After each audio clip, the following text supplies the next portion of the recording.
You need a mechanical keyboard. And I don't mean that shitty $10 keyboard they give you at work. That's not mechanical. I mean something engineered beautifully to perfection. Why? Let's find out.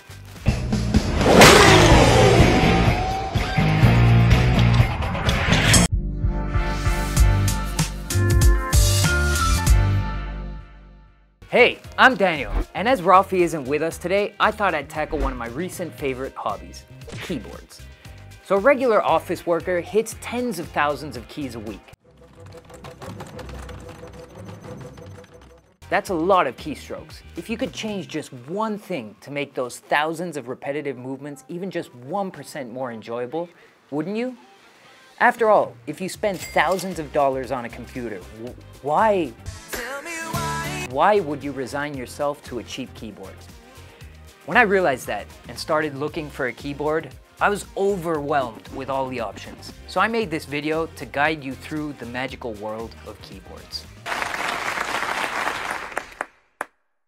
Mechanical keyboards will potentially drastically improve your typing speed and accuracy, provide you with an infinitely satisfying typing experience, and allow for endless customization. I say potentially because there's really no functional difference between a mechanical keyboard and your regular rubber dome keyboard or laptop's chiclet keyboard. You press a button, a letter appears on the screen. That's it, end of story. See you tomorrow. But wait, think of your keyboard as a tool you use to express your passion.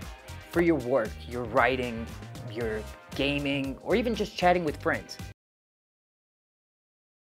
If you were just starting out on the violin, a Yamaha might do just fine. But once you realize that this is your life, wouldn't you want a Stradivarius?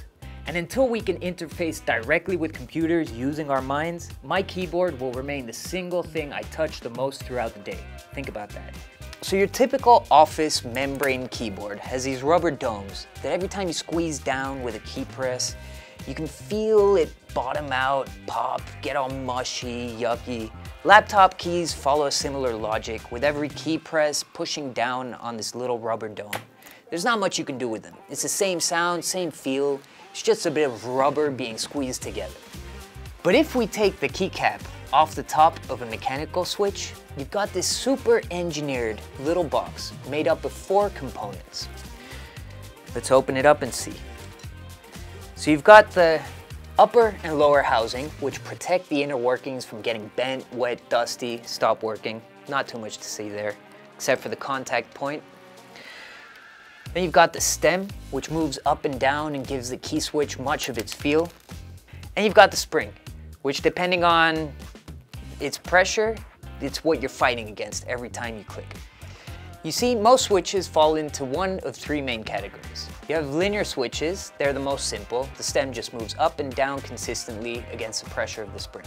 There's no clicky sound or tactile feedback, aside from the keycap actually hitting the switch, what we'd call bottoming out. Then you got tactile switches, which are my personal favorite, as I spend most of my time writing. And you've got this noticeable bump. Every time you press down, you get this nice little feedback to let you know that the key press has been registered. And then there are clicky switches, like Sona's keyboard over here or Ruben's keyboard here.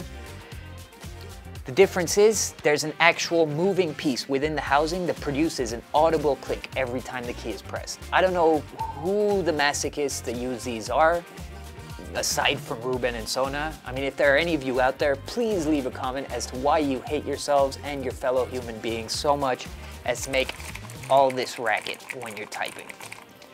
So if you're just starting out in this world and mostly use your keyboard for typing, go for a standard Cherry MX Brown tactile switch. If you're more into gaming, get a Cherry MX Red linear switch. Both super standard entry points into the world of mechanical keyboards and a huge step up from your current setup. If you've ever tried changing keys on a keyboard, you'll notice that some of them don't quite match up. But if you ever tried to switch keys between rows, something we'll come to in a future episode, you might notice that they're not the same shape or profile. Like if I switch this key out with this one,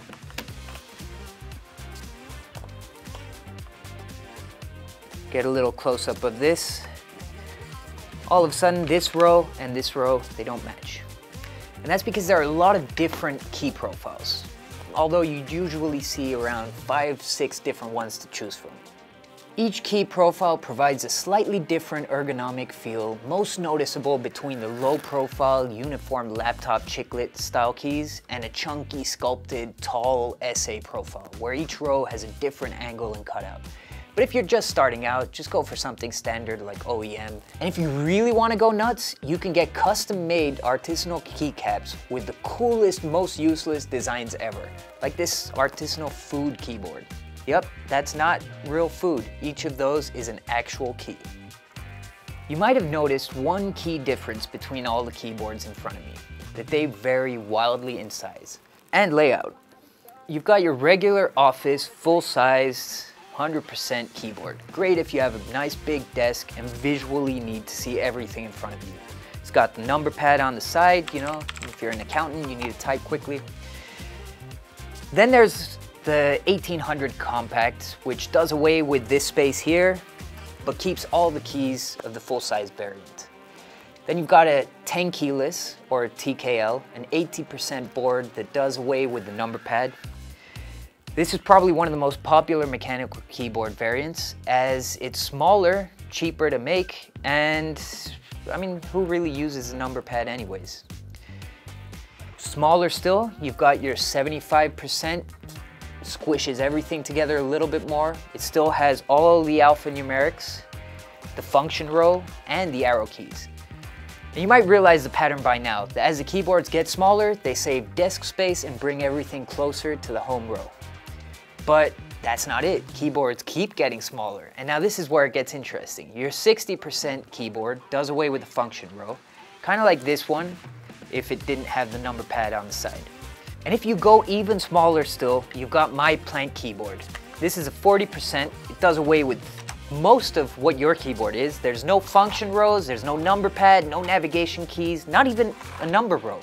All it is the alphanumerics. Yeah, not even the numerics. All it is the alpha keys and the modifiers. I hope this was an interesting introduction into the world of mechanical keyboards. And if you want to join me on an even more in-depth video as to how I type with my plank keyboard, 56 keys less, make sure you subscribe and like so you don't miss the next video. Until then, I'm Daniel, and I'm out.